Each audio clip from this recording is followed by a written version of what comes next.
So tracing a program by hand is when you step through it line by line, writing down all the variable values as they change. So if it's an algorithm or a program, you can do this. So for example, I'm going to write some dumb little program over here in Microsoft Word, and don't bother typing it in.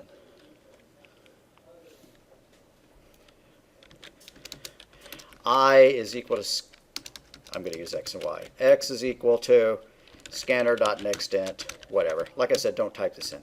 Y is equal to scanner.nextInt. Then we're going to do some stuff. If X is greater than Y, Y plus equals 10. What that means, or just Y is equal to Y plus 10. Then if X is less than Y, X equals X plus 5.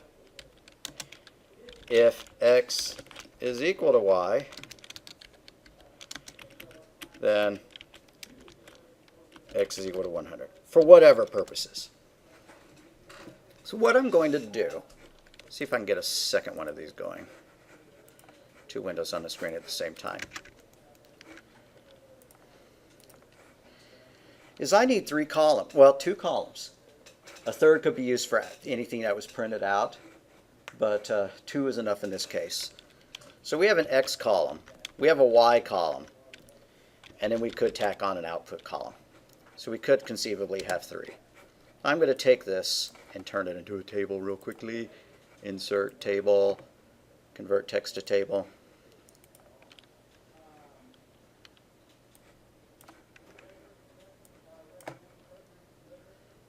All right. So here we go.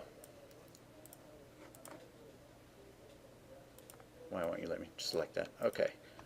So X is equal to sc.nextInt. Say the user types in 100. Next line of code. Y is equal to sc.nextInt. Say the user types in 110. If X is greater than Y. Well, is X greater than Y? No, it's not. So we skip this statement. We don't do anything. We could just leave no changes there, like that. Or we don't necessarily have to put a blank line. How about now, X less than Y? Is that true? Yes, X is in fact less than Y, so we're going to execute the next statement, which is X equals X plus 5. So what does Y change to? It's now 105.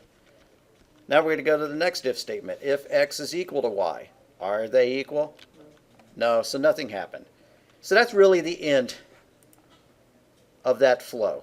That's the end of that tracing. Now we're going to try it again.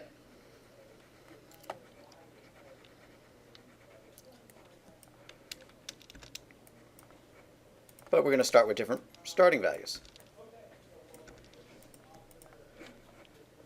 They type in 20 for X.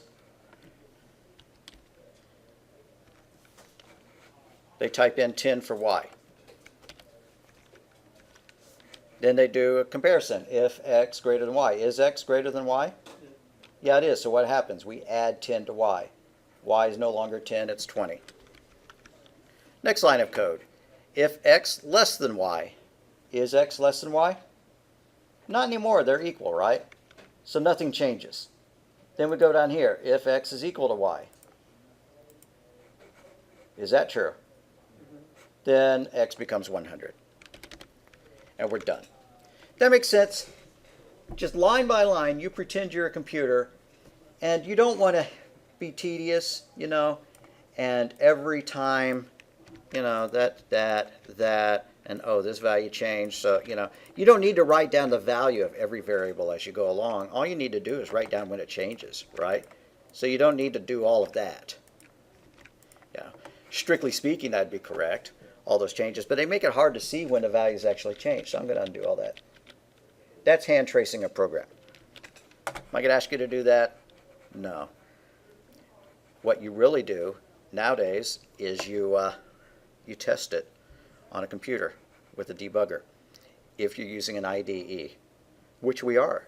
So go ahead and launch NetBeans.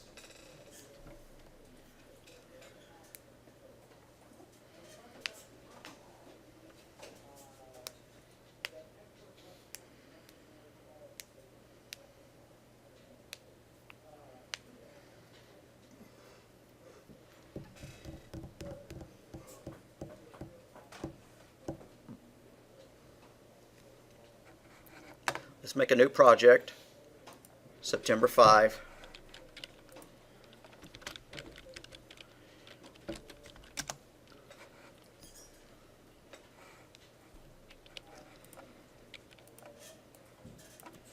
Okay, I happen to know that we're going to need the scanner in order to get input. So I'm going to import lowercase j java dot util lowercase u dot capital S scanner, like that. It's complaining because I put question mark, parentheses at the end of it. Don't put the parentheses at the end of it. All right, now I'm going to delete this extraneous comment about the param args. Forget that. We're going to put our code where it says to do code application, so I'm going to delete that comment. I would like to put a comment up at the top with my name in it, the date, you know, maybe where we are in things, chapter 2. Okay, so we're going to be demonstrating tracing a program with a debugger, with an interactive debugger.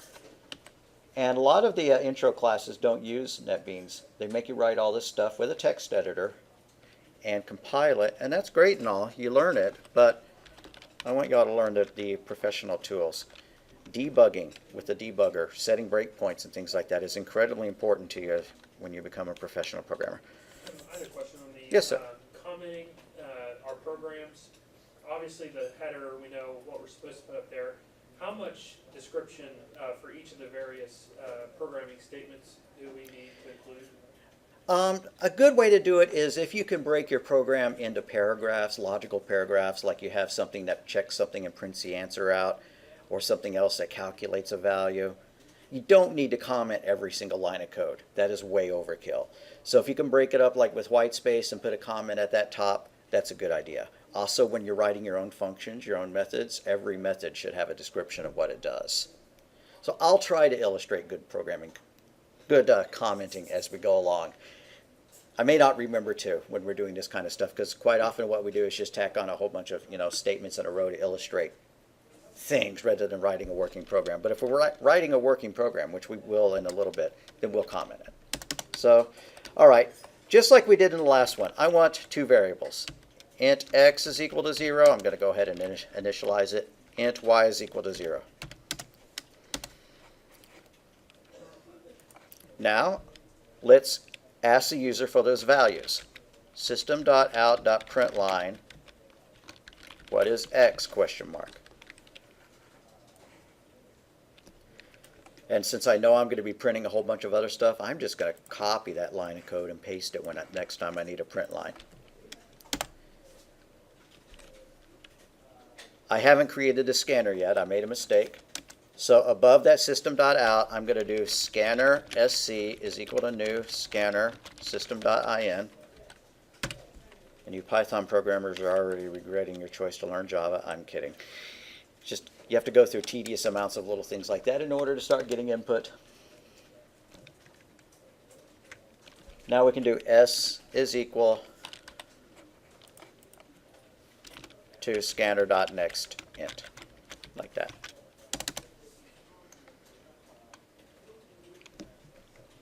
Now I'm going to do the same thing to get the value of y. System.out.println, what is y?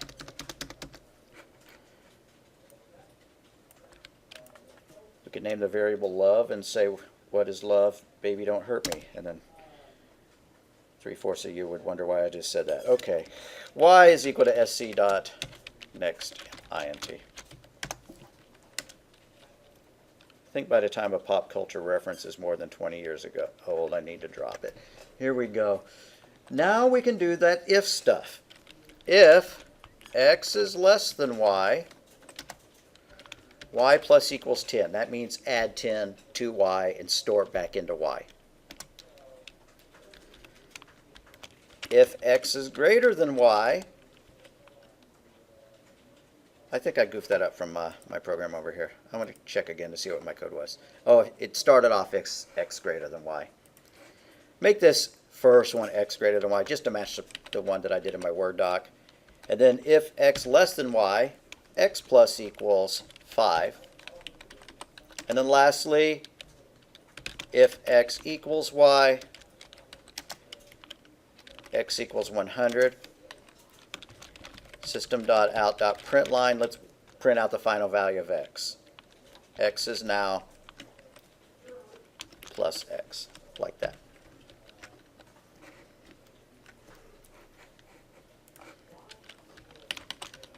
Okay, so if I was going to add appropriate comments to this, I would go up to in front of all the prints and the next ints, I would add a comment, input our values for x and y.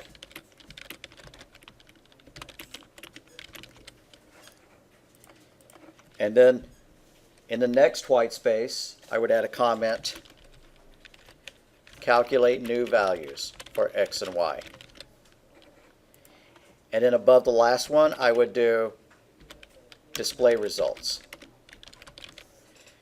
Now you kind of see one reason why I don't do a lot of comments when I'm typing up here, because I could have deleted all those blank lines and gotten more code on the screen at the same time, and I really can't do that now.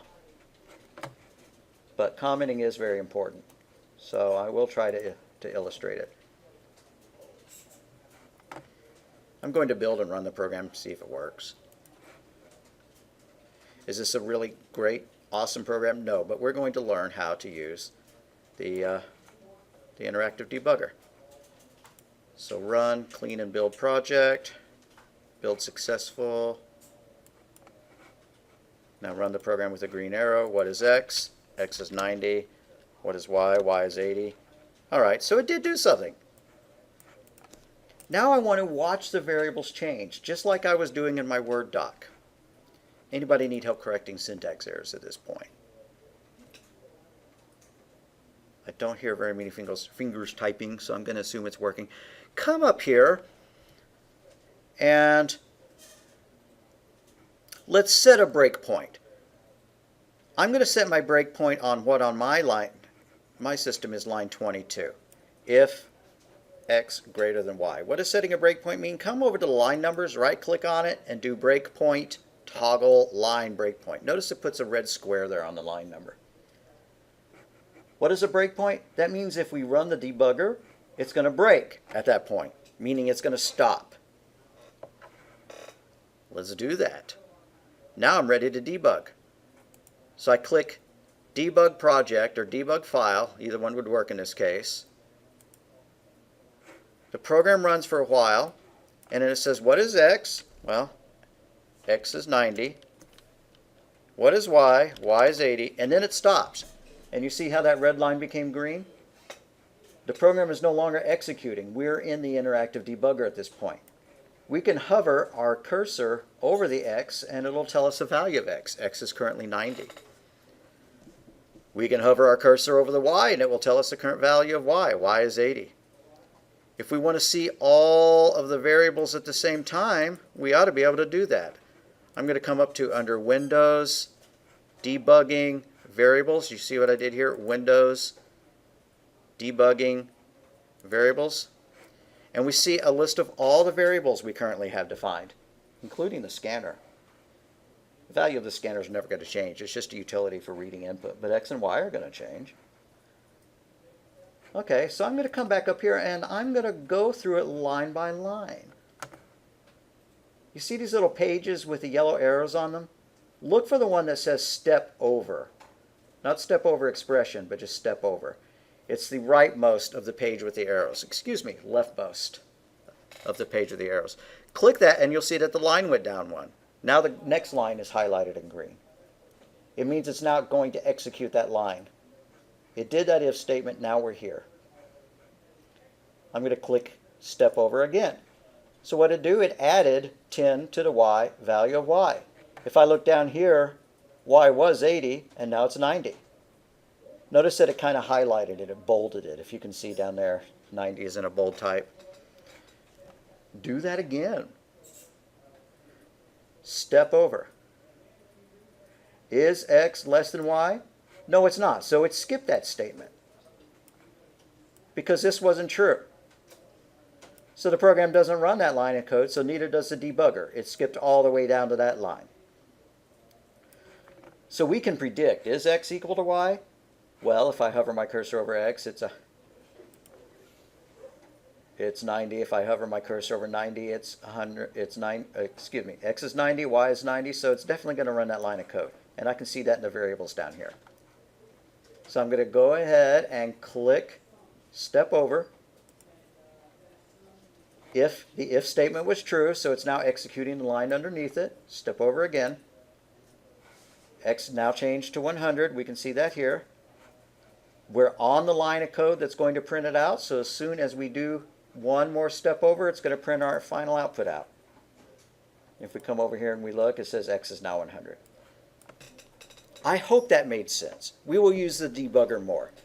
If you ever get stuck in a problem and you ask me for help, and it's not just a syntax error, but it's actually, some kind of calculation problem, I'll probably set a breakpoint and step through it with you, and we'll find out where the problem is. And we go, yeah, there sure are a lot of these symbols besides step over. Well, there's the other most useful one is step into. And if you took Python, you know the idea of a function. You go into a function, and then when it's done, it returns back out. That's what step into means. You go into a function, and then you step through that one, and then eventually you'll jump back out of the function. Otherwise, if you clicked step over, it would step over the call to the function, meaning it would run it, but it wouldn't pause. It wouldn't skip into it and show you step by step. That will make a lot more sense when we're actually learning about functions. Did that make sense, guys? I see several nodding heads. I'm happy.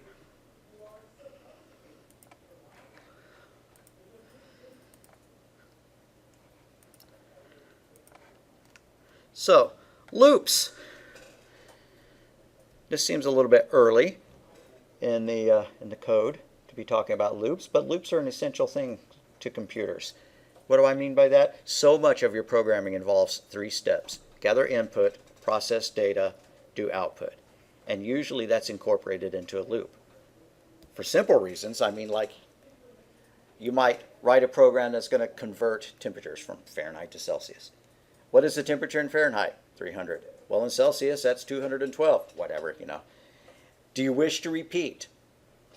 Yes or no? You want to choose yes so that it goes back up to the top and does the input gathering again. What is the temperature in F? 400. Then it does the calculation. It converts that to C and it displays the output. So, input, process, output. A video game is just a very complex version of that. It does a lot of setup and then it waits for your input. It waits for you to click on that block on Candy Crush or whatever. Once you click on it, it's got to process what happens. Some things are going to move. Then it's got to display those things moving. Then it goes back up to the input stage. It's waiting for your next click. Meanwhile, there may be other things happening, like a timer counting down or whatever, but those are just loops sitting there waiting for input, processing that input, and then displaying output. You're steering your fighter plane, so your joystick's going up and down and left and right. That's all getting input, processing it, updating variables, and then displaying the results somehow. So loop terminations. There are 3 kinds of loops that we care about. I don't even remember us writing about loops yet. Well, right now, this chapter is talking entirely in pseudocode rather than Java. So this is not valid Java code at all. But we may as well put in a while loop in there so that we can talk about the 3 methods of loop termination.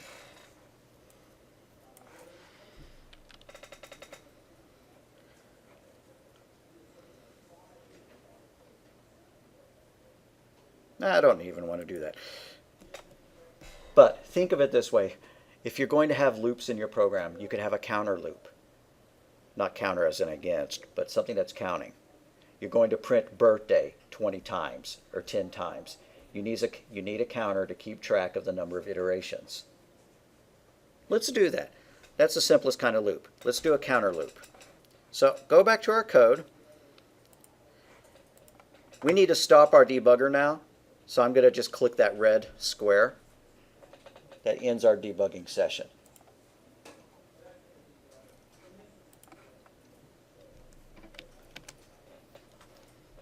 Let's scroll up and put this above our other code so that we don't have to type in input every single time we do this. We're going to make a counter that lets us print happy birthday 10 times. So int x is equal to 0. Nope. We've already used x. I'm going to call it counter. Int counter is equal to 0. Int max is equal to 10. And then while the counter is less than the max, add 1 to the counter, counter plus plus, and system.out.println, happy birthday.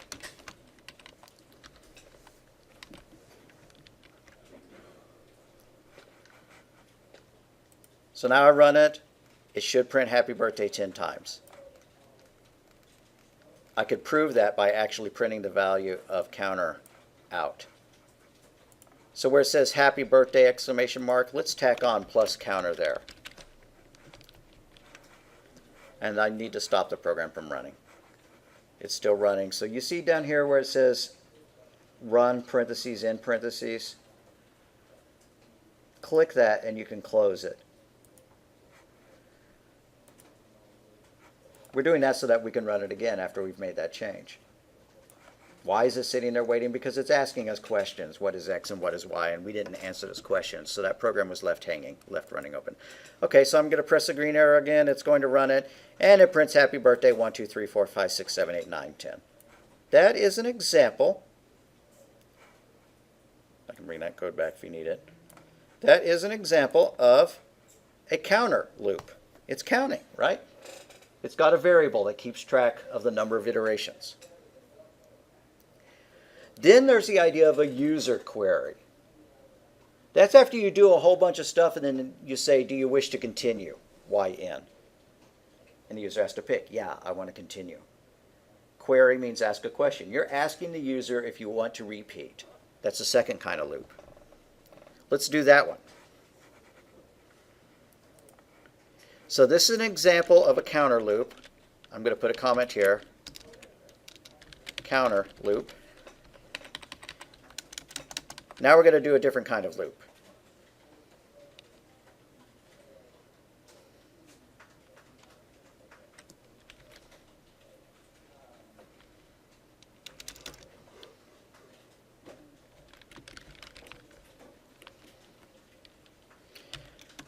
I'm just going to declare some variable called repeat. The reason why is that later on I'm going to ask them if they want to repeat, and if they do, they need to type a 1. So here we go. While int repeat is equal to 1. While it's still equal to 1, let's do something. System.out.println. Wow, something just happened. System.out.println. Do you want to see it again? System.out.println. Type 1 for yes, 2 for no. Now we actually have to ask them. I hope that scanner's in the right place. No, it is not.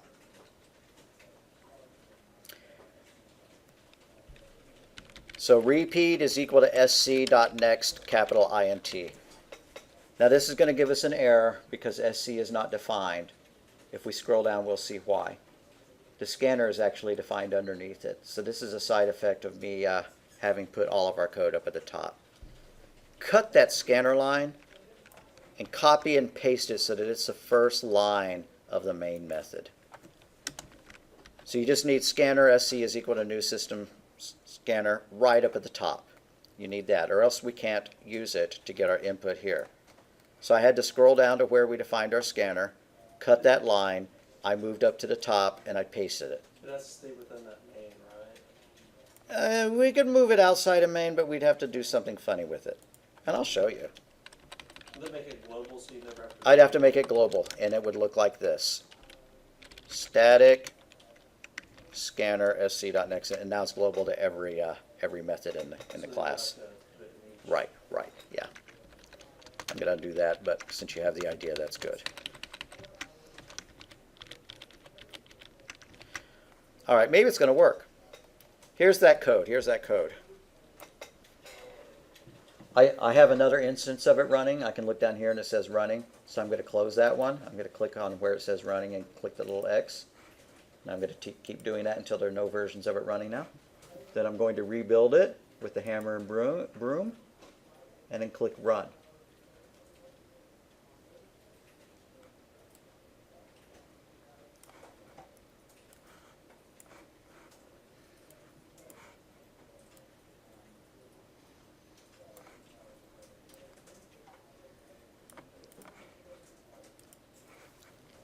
So when it runs, it prints happy birthday 10 times, and then it says, wow, something happened. Do you want to see it again? 1 for yes, true, no. Yeah, that was great, so I'm going to click 1. And then it says, wow, something just happened. Do you want to see it again? As long as I keep typing 1, the same thing is going to happen over and over and over, right? But if I ever click 2, it's going to go on and do the next part of the program. What is x? X is 10. What is y? Y is 20. And it goes and runs whatever the rest of the program was. So this is not a counter loop. This is a user query loop. User query loop. User query means that the code runs, and then we ask the user, what do they want to do? We query the user. Do you want to see it again? 1 for yes, 2 for no. Or type yes, or type y, to repeat. Whatever. That's a user query. The third one I'm not going to actually demo yet, but I want you to tuck the word away in your brain for the next time we talk about it. So those are two kind of loops. We have counter loop. We have user query. I'm going to cut and paste the examples of both. The counter loop looks like this.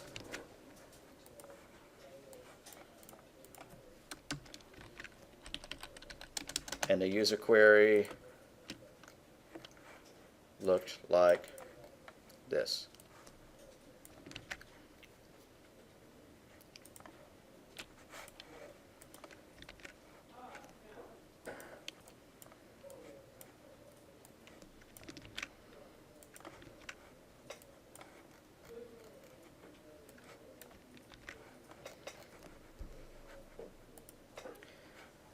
The third kind of loop is a sentinel value.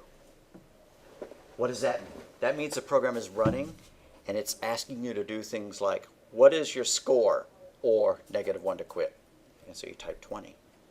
And then it says, what is your score? And you type in a new score, 30, or -1 to quit. What is your score? Or -1 to quit. And you keep typing scores in, and then when you're finally done, you type in -1 and it stops. So the sentinel value is a special value to indicate that there's no more input. Kind of like if you were going to be averaging the number of weights, averaging the weight of every rat in your experiment. And it might say, what is the weight of the rat? Or -1 to quit. They type in, 20 grams. Then it'll ask, what is the weight of the next rat? They type in 30. What is the weight of the next rat? Or -1. And they type in a whole series of weights, and then they finally type in -1. And it goes and it averages them all, right? So that -1 is a special value that indicates that there's no more input. This chapter has something called the bowling scores algorithm, where you enter bowling scores, but eventually you type -1 and it goes on. You could do that with test scores.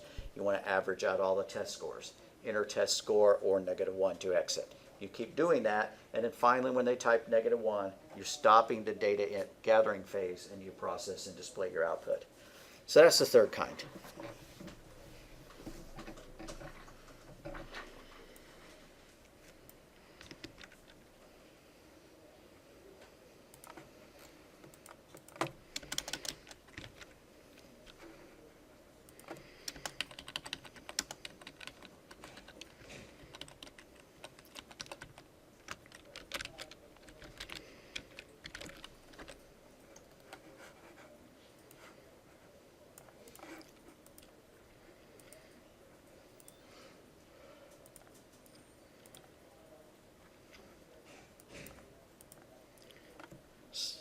nested loops. Nested loops are when we have a loop inside of a loop. And I'm getting real tired of us talking about stuff without actually seeing the code that does it. So I think I'm going to declare chapter 2 done. Let's hit the quiz questions. Is it possible for a while loop to have 0 iterations? It sure is. How would that happen? I'm going to go back to my code.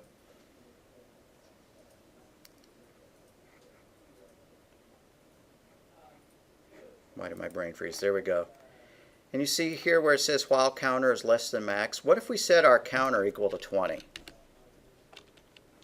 So it executes that line. Counter is equal to 20. Max is equal to 10. While counter is less than max. Is counter less than max? If it said if counter is less than max, would it go in here and do this stuff? It wouldn't, because counter is greater than max, right? 20 is greater than 10. So this is not a true expression, so it would skip it all. So it is possible to have a loop that repeats 0 times. Or what if we set counter equal to 1 and the maximum value of the counter was 0? Is the counter less than max? Nope. So that wouldn't work either.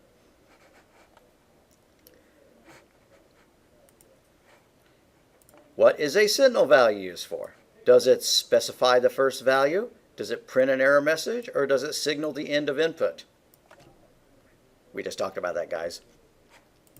What's the signal value used for? I know y'all weren't asleep in the last 5 minutes, so you got to tell me. C. Correct. It signals the end of input. If you needed a reminder, you can come back and look up here.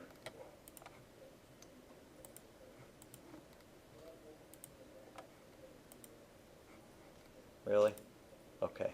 A signal value is when you use a special value to indicate that there's no more input. You let the user type in a string of numbers, and then they have to type in -1 in order to quit. That way you're not asking them each time. What is the user's test score? 10. Do you wish to add another one? YN. What is the user's test score? 20. Do you wish to add another one? YN. See, they're having to type 2 things for every value they typed in. But with a signal value, you're letting them type in a stream of numbers, and then finally when they want to quit, they enter something that's a special value that causes it to stop. I use -1 a lot, but maybe -1 is valid data. Maybe your professor's so mean he really gives you an exam where you could earn a -1, in which case you'd have to choose a different signal value. All right, let's go on to chapter 3.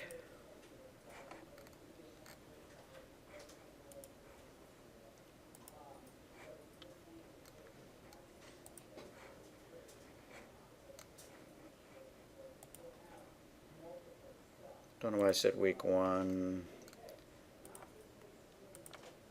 I'm not really planning on breaking these things up into weeks. I need to correct that. So Java basics.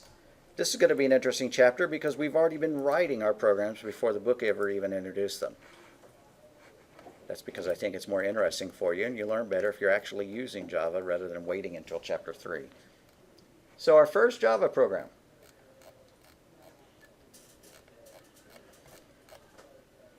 Kind of looked like this.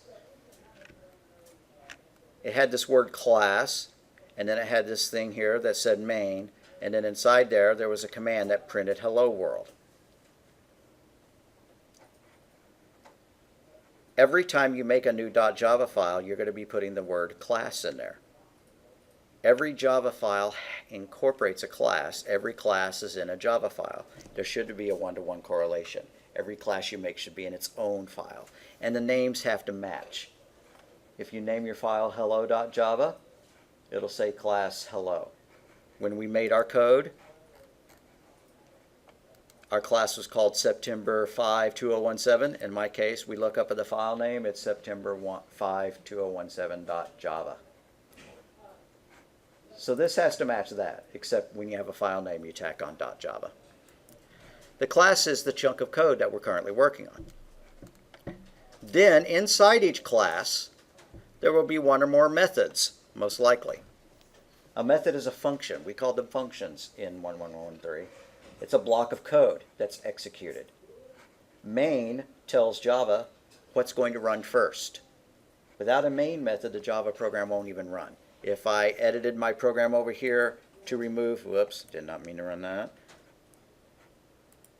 If I went over here and I changed this word main to something else like main2, and then I tried to run it, it'll compile just fine.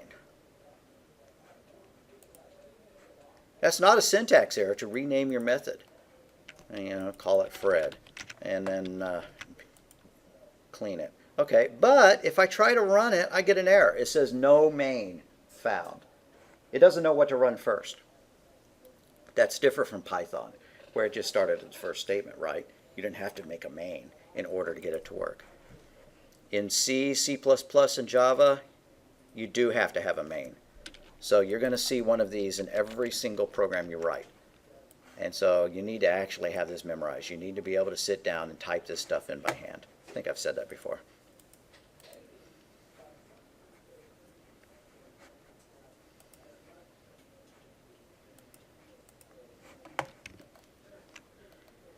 So this is a traditional first program for all programming students. Anytime you learn a new language, they're probably going to make you do a Hello World program. So a comment, a single line comment is // We used hashtag in our Python course. A block comment is what's between a /* and then a // and it can just be one line or it could be 100 lines. And that's kind of useful if you want to comment out a whole bunch of stuff at one time. Like say I really hated my main method for some reason and I wanted it all to go away. I could put a, don't do this, a /* at the beginning of it and then go down here and put a // at the end of it, and now the entire function is gone. It's commented out. It's still there in the code, but it doesn't run. The compiler ignores everything that's in a comment. I'm going to undo those changes. Because otherwise, if I wanted to do the same thing, if I wanted to comment out the entire main function method, I'd have to do this. Would I get tired of doing that? Yeah, most likely. There's a faster way. You could highlight everything you want to comment. I've done something. I've broken it, and so now I'm getting lots of red underlines. No, that fixed it. And then choose source toggle comment. You see from the source menu, source toggle comment, and it commented out everything that I had highlighted. If you ever need to do that. Why do you comment code out? It's something you wrote, but you don't want it to currently actually be an active part of the program. Like you're working on one module of it. Then you decide, okay, that's done, but I'm tired of having to ask for the age, of the user, or X and Y. So I'm just going to comment that stuff out. And then later on, you want to bring it back in, you uncomment it. There are better ways of handling that, but that's an example. So commented text is ignored by the compiler. So you can have syntax errors inside the compiler, and it doesn't care. You can type whatever you want to. You can curse at it in Russian, and it works just fine.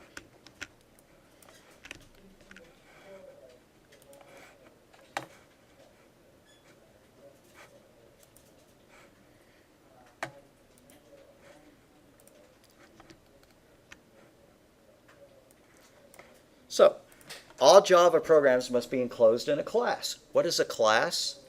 As we go on into object-oriented programming, we will define a class as a collection of data and the methods that work upon it. Right now, our class doesn't have any data in it. When we defined scanner as a global variable, as you suggested, suddenly our class did have some data in it. But for now, we're just going to think of a class as what it wraps around our code. The name of the Java program must match the name of the program class. Style convention dictates that the class name should start with an uppercase letter. So whenever you make a new project, capitalize the first letter. Are you going to go to programmer jail for making classes with lowercase letters? No. Since Java is case sensitive, that means that the file name will also start with an uppercase letter. NetBeans handles that for you though, right? You do new project and you type in homework 1 with a capital H. Then the class is also capital H and the file name is also capital H, so it's all good. Then there will be a main method in there. Inside your class, you will include one or more methods. You'll always have a main. And a method is a group of instructions that solves a task. Later on, we're going to have large programs that have more than one method because they're going to be doing lots of different things. You don't want to just write one method and have 10,000 lines of code in it. You want to break that up into smaller chunks. It's more maintainable, more understandable. You can have a team of programmers working on the different chunks. So, for your main method, you have to always use this. It has to match this exactly. You can't change the name of main. You can't not make it public, whatever. There's a lot of words in here which we don't even know what they mean, and we have to start learning them. That's kind of why we teach 1113 with Python, because in Java, we start throwing things at you before we define them, and you have to. Because I can't tell you yet what public and static and void all mean, just right off the top of my head, without talking a lot about other things, and you could talk for half a semester without ever writing a line of code if you tried to do it that way. So if a program starts, the computer looks for the main method and begins execution with the first statement of the body, the first thing inside the braces. Braces. You use braces to group things together, specifically the body of the code. For example, in Hello World, the top and bottom braces group the contents of the entire class, and the interior braces group the contents of the main method. Proper style dictates. Now, the editor doesn't actually help you maintain this proper style, but the book recommends this, and I recommend it. Place an opening brace on a line by itself in the same column as the first character of the previous line, and then place a closing brace on a line by itself. So what does that mean? We have been doing that. Like, right, opening brace there, then you start tabbing, and then you have a closing brace, and they all line up. The editor itself wants you to do it like this. It wants to put the closing brace on that line. What do I mean by that? If I type a new while statement, while counter is equal to 0, I get to put it where I want, but if I ask it to reformat it, it's going to move it up. So here's what I want you to do. If your code starts looking all ragged, like this, because you've been cutting and pasting and editing and things aren't lining up right, the first thing I do when I come over to try to help you is to reformat it. Reformatting it doesn't change the way it works. It just spaces it out nicely. So come up here to Source Format. You don't have to make the changes I did, but choose Source Format. It actually didn't do what I was expecting it to do. Did it move your braces around when you did that?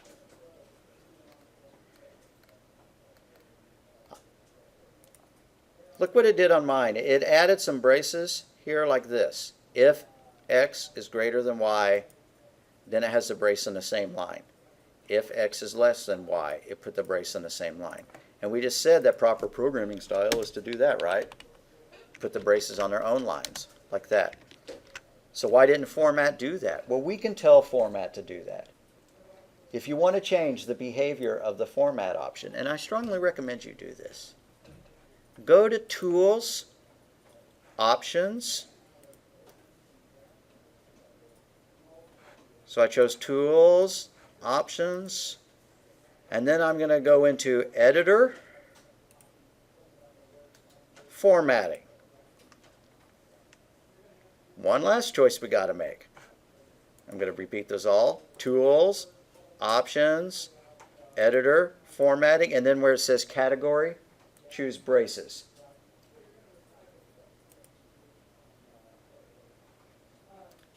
And everywhere it says same line, put new line.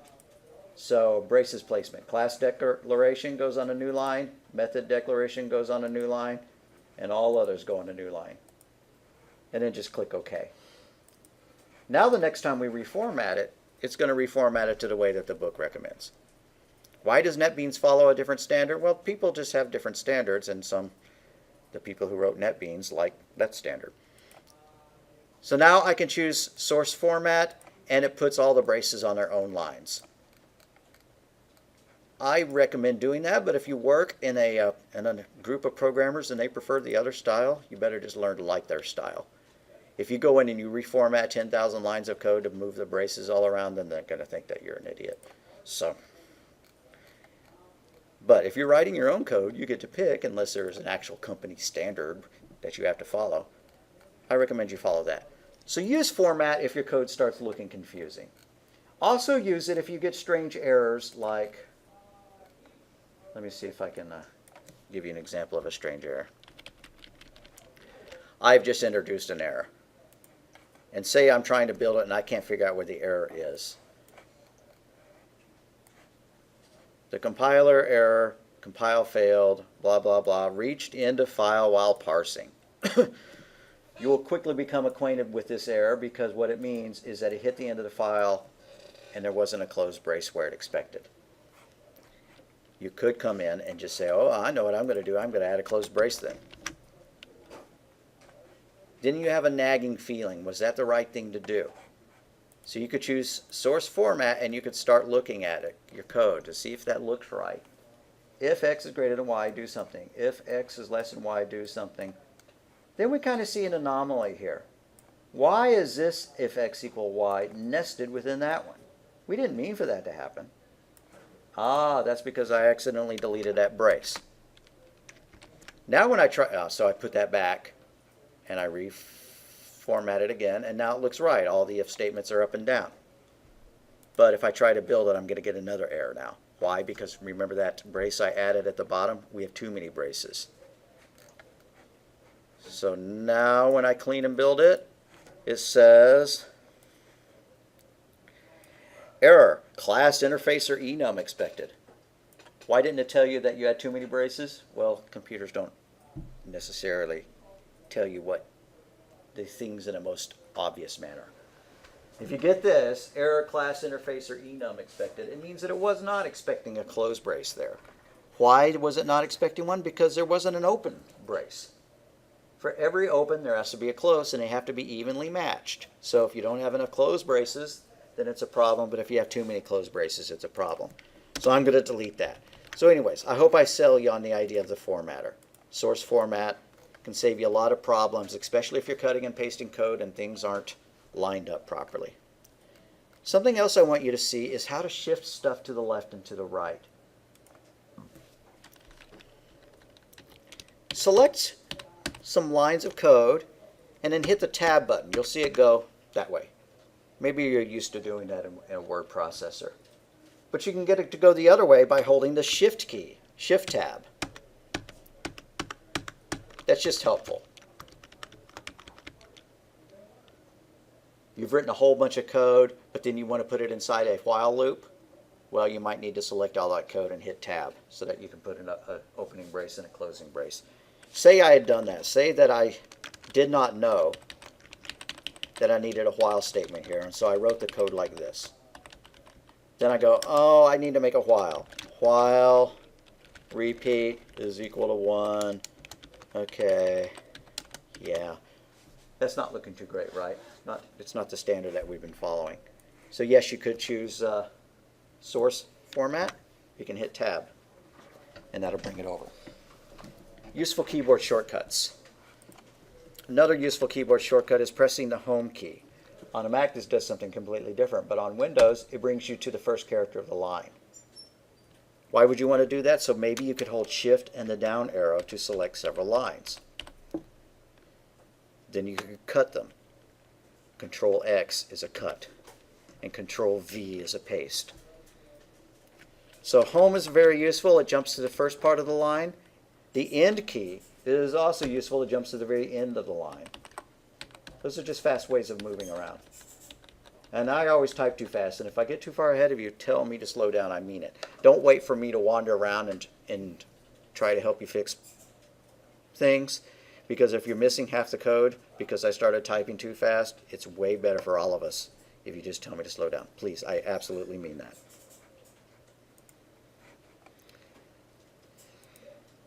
All right, so we've seen the system.out.println function. What it does is it sends output to the so-called console, to the screen.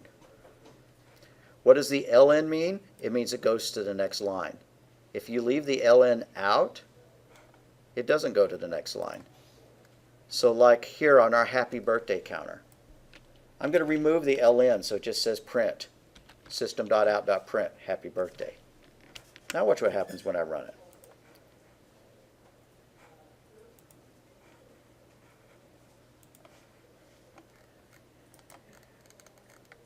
Well, I don't see my output. Oh, I broke my counter, right? Remember when I was trying to illustrate how to get a loop that would repeat 0 times? Let me undo those changes. I hope you didn't make them. All right, now I run it, and it printed happy birthday, happy birthday, happy birthday, happy birthday, happy birthday. Why? Because I made it print rather than Println. There's 2 ways to fix that. You can use \n to force a new line, or you can use Println. What do I mean by \n? I could tack this on to my print statement. See what I did there? That means print the whole thing, but then create a new line. Go to the end of the line. If I add that, the behavior is back to the way it was. It prints each happy birthday line on its own. But do you really want to have to type plus \n every time? Not really. You're probably just going to stick to using Println unless you have a strongly compelling reason not to. I don't think we're going to get to the sense program that I wanted to do today. I think that's okay though.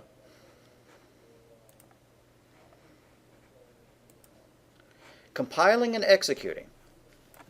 For the Java program to run, it has to go through 2 stages. We have to have some valid source code without syntax errors, like this. It needs to be so-called compiled. What compiling is it's a program that goes and looks at this source code, interprets it, and changes it into a format that can be run by the computer. It creates an intermediate format. In C++, if you compile, it creates a .exe file or a .app file, for your Macs or whatever. And it's actually machine language code. It's got all the zeros and the ones. If you go and you try to edit an exe file with Notepad or Word or something like that, you're not going to be able to read it. But Java compiles to an intermediate format called bytecode. And then that bytecode can run on any computer that has Java installed on it, which is different from a .exe, right? You can't just load up a .exe on your Mac and have it work. And you can't just download a Mac program onto your PC and have it work. Yeah, if you try hard, you can get those things to work, but you have to install emulation software or something like that. You have to install some Windows software that'll run Windows programs on your Mac, or you have to put a Mac emulator on your PC. But bytecode will run on any computer. That means it is so-called portable. It'd run on a microwave if there was Java installed on the chips in the microwave. It'll run on Windows, on PCs, on anything that has Java installed. And it's kind of too bad that most phones don't have Java installed. Well, I won't say that. Android runs on... Android programs are written in a very Java-like language, but iOS, Apple phones do not. You're learning a good thing by learning Java. You may hear, oh, Java has too many security flaws, nobody uses it. Well, all the Android programmers who are making money hand over fist by writing Android programs, they kind of go, huh, because they are writing in an equivalent to the Java programming language. So are the people who are writing server-side program that generates web pages.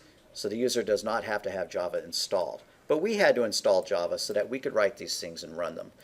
And so what happens is you have a program.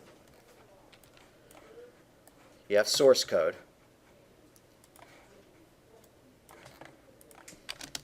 So your .java is the source code. Compiler turns that source code, that text, it's English-like text, right, into bytecode, an intermediate stage. And then the Java virtual machine, the JVM, or the Java Runtime Engine, I actually forget which thing that this text is calling it, runs that bytecode. That's step 3. So step 1, you write the source code. 2, you run the compiler. Now, do you have to, in this thing, explicitly run the compiler? No, because when you press that green arrow, it's supposed to happen automatically. but that is what's happening. So whenever I say compile your code, what I really want you to do is to do this. You see these two icons up here, the hammer and the hammer with the broom? Click that. That compiles the code, but it doesn't run it. If you can click the hammer and the broom and it says build successful, then you know your code has no syntax errors. Now why can't I click the green arrow? Because there's already a copy of the program running. So I need to kill that copy of the running program.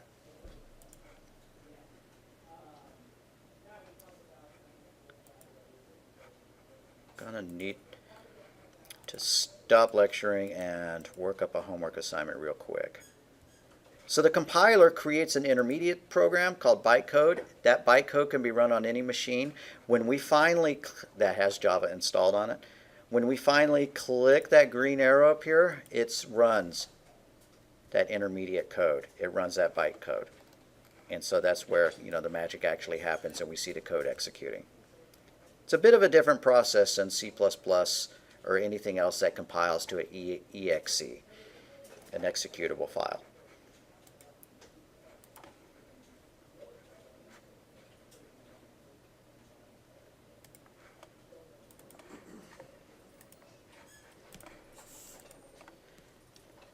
And you could do all of that stuff by hand if the paths are set up correctly. You could run the Java compiler.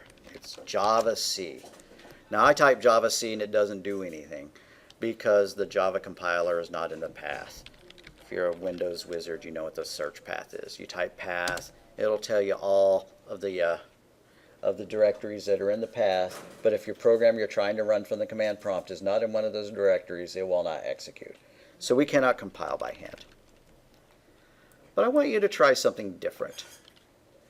Go to the search box or whatever and run TextPad. And if you're working on your own computer, you won't have TextPad installed unless for some reason you do.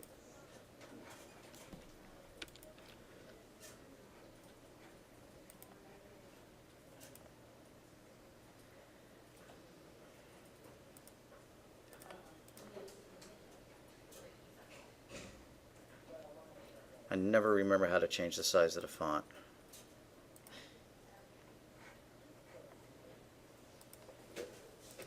Here we go. So did y'all get TextPad up and running? Do File, New. I said File, New. All right. And then Save As. Do Save As Type, and we're going to create a Java file. So the Save As Type needs to be Java. And let's just call this Fun. Alrighty, so it's F-U-N, capital F, lowercase u, lowercase n. Then click Save. So now we have a Java file. And my font's tiny again. Okay.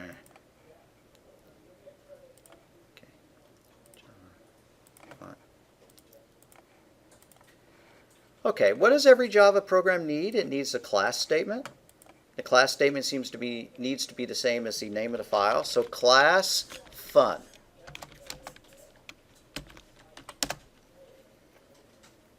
Then what does every Java program we write need? Yeah, it needs a main method. So public static void main, nope, lowercase m, sorry, main.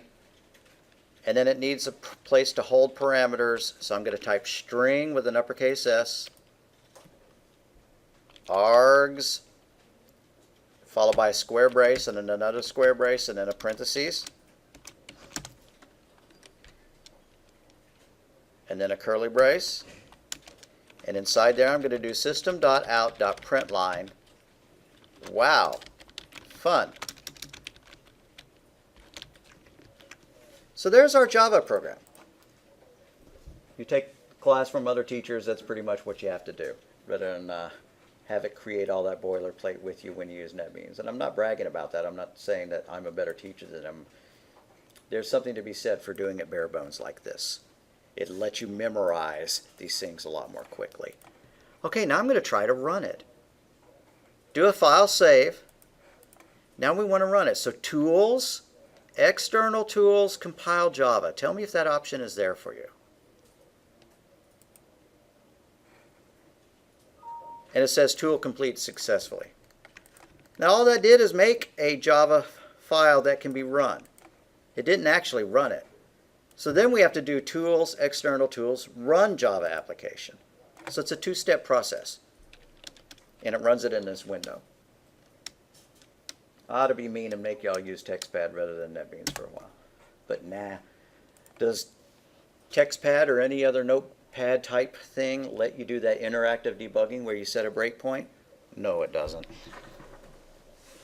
There are a lot of goodnesses that you get from the interactive debugging.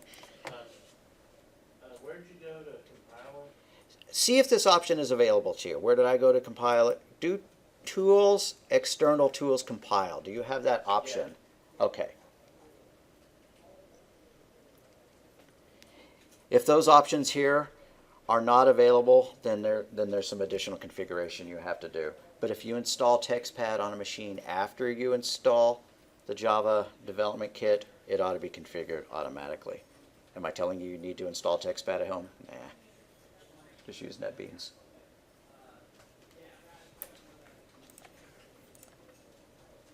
So when we compile this, I saved my .java file in my documents directory.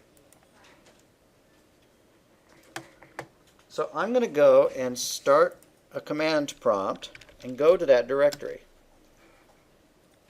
So cd c:\users JG Thompson. Wait, that's not where documents is going to be. I'm going to do a save as and save to the desktop. So file, save as, go to the desktop, and then I'm going to rebuild it with tools, external tools compile. You don't have to do this. Tools, external tools, run Java application. Great, it runs. So now I'm going to go back to my command prompt.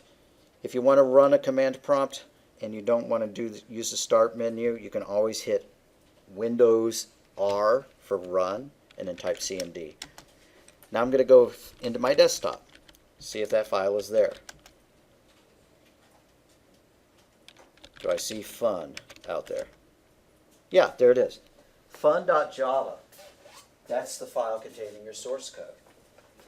If I do notepad space fun.java, it'll bring it up in Notepad. It's the text file that has all your code in it. When it compiled, it made this .class file. The .class file contains the intermediate bytecode, meaning we really can't read it. If I do notepad fun.class, nope, can't read it. But that .class file could be run on any machine that has Java installed on it. To run the .java file, you have to have the Java compiler and the stuff. You have to install the Java development kit, the JDK, in order to get that. All right, now let's call ourselves done. When did you have to have the idea of using a bare bones text editor? It's a two-step process, right? You choose compile, then you run it. Every time you choose compile, it makes a .class file. Every time you run it, it then executes that. So if I typed Java space fun, it would run the program right there at the command prompt. All right, guys, see y'all Thursday.